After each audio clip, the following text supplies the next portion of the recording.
मित्रों, एक बार फिर आपका स्वागत है गैलेक्सी ऑफ वैदिक एस्ट्रोलॉजी में।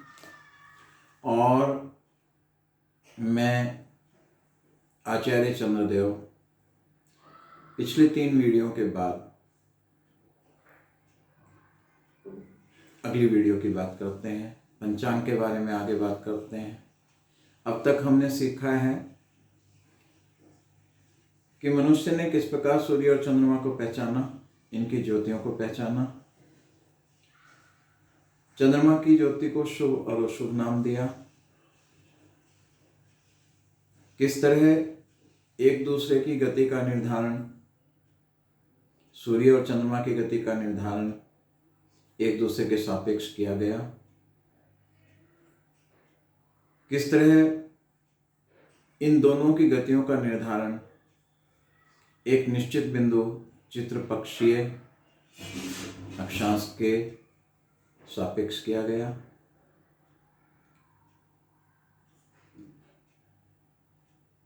इसके अलावा हमने आपको बताया था कि तिथियां किस तरह से निर्धारित होती हैं। इसमें चंद्रमा की स्थिति में से सूर्य की स्थिति को घटाने के बाद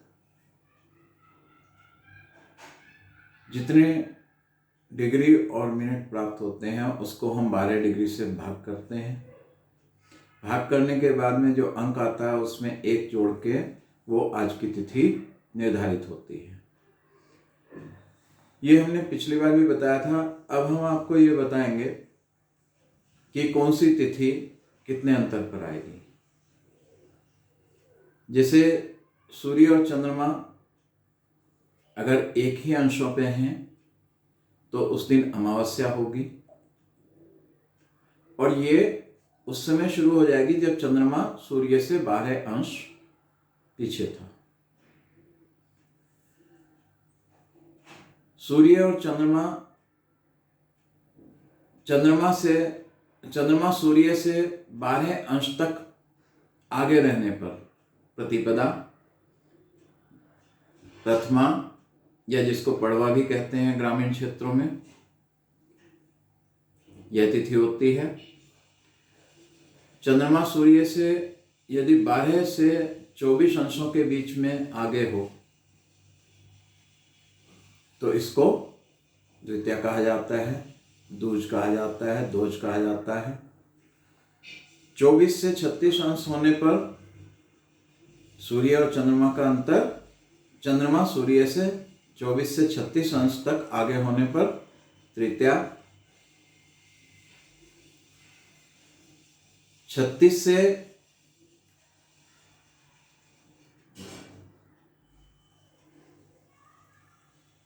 48 तक चतुर्थी, 48 से 60 तक पंचमी, 60 से 72 तक षष्ठी, 72 से 84 तक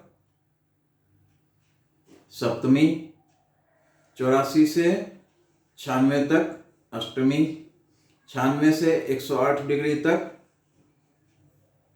नवमी, 108 डिग्री से 120 डिग्री तक दशमी, 120 से 132 डिग्री तक एकादशी, शुक्ल एकादशी। यहाँ हम शुक्ल पक्ष की बात कर रहे हैं। शुक्ल एकादशी 132 से 144 तक द्वादशी, 144 से 156 तक त्रयोदशी, 156 से 168 तक चतुर्दशी, और 168 से 180 तक पूर्णिमा।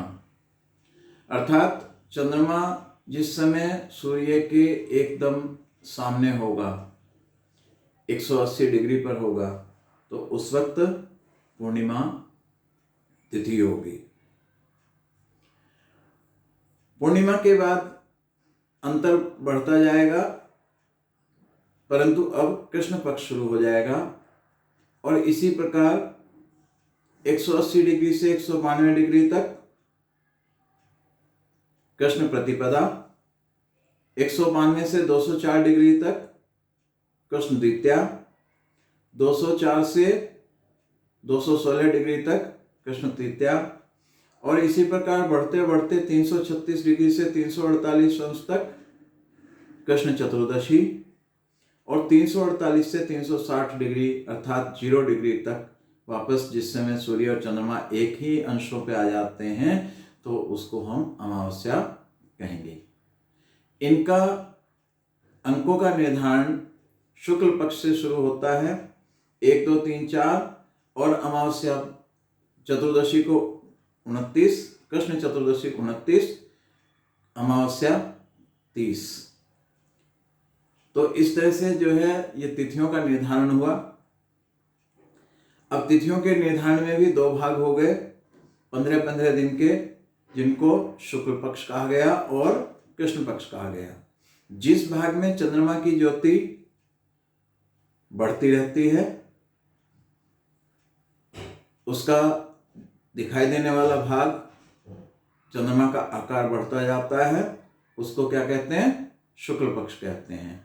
और जिस भाग में चंद्रमा की ज्योति कम होती जाती है, उसका दिखाई देने वाला भाग छोटा होता जाता है, उसे कृष्ण पक्ष कहा जाता है।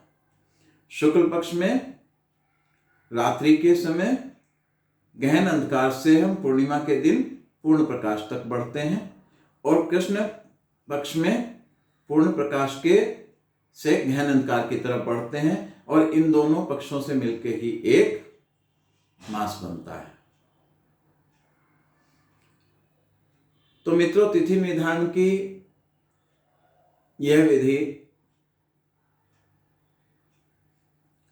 अगर हमारे वीडियो से आपकी समझ में आई हो, आपको हमारा वीडियो अच्छा लगा हो, तो अपने मित्रों, संबंधियों और शुभचिंतकों के बीच हमारे इस वीडियो को शेयर करें, लाइक करें।